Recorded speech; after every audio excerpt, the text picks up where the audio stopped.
पौराणिक कथा में कहा गया है कि एक समय एक बरहा के 5 पुत्र हुए, लेकिन भाग्य को कुछ और ही मंजूर था। उन 5 में से एक नवजात शिशु पीछे छूट गया।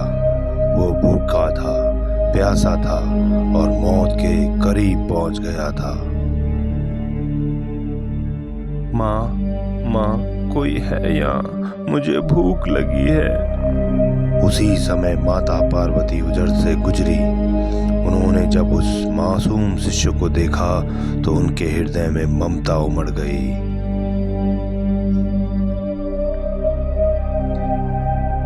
ये किसका बच्चा है? वह उसे लेकर कैलाश चली गई और उसका पालन पोषण अपने पुत्र समान करने लगी।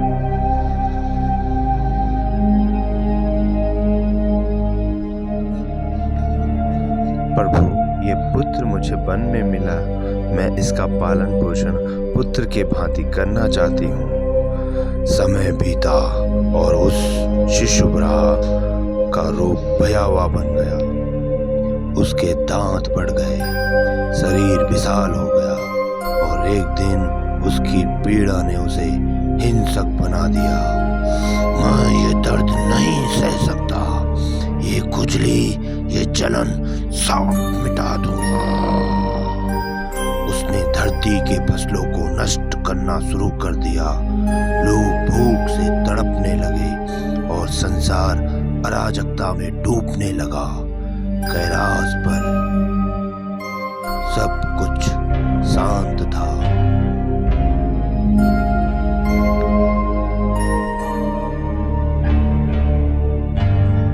पर नीचे धरती पर एक बड़ा संकट जन्म ले चुका था।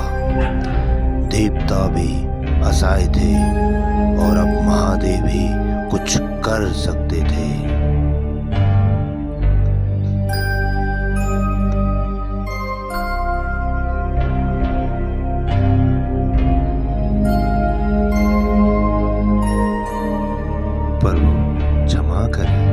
क्षमा करें महादेव। क्या हुआ नंदी? प्रभु, बरहा ने अपना संतुलन खो दिया है। उन्होंने क्रोध में आकर धरती की फसलों को नष्ट करना शुरू कर दिया है। लोग भूख से तड़प रहे हैं और पूरा संसार अराजकता में डूब रहा है। प्रभु, अत्याचार चाहे देव का हो या दानव का, अन्याय सहा नहीं जाएगा।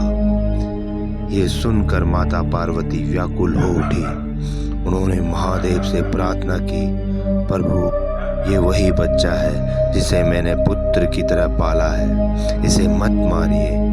माता की प्रार्थना सुनकर महादेव ने उसका वध तो नहीं किया, पर उसे कैलाश से निष्कासित कर दिया। जा बरहा, अब तो पृथ्वी पे जाएगा और अपने कर्मों का फल भुगतेगा।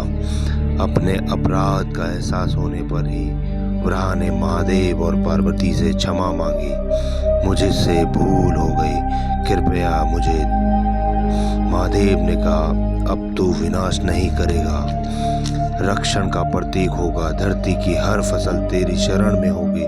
और उस दिन से ही बरहा वन में गया और पंजुली देव के नाम से जाना गया।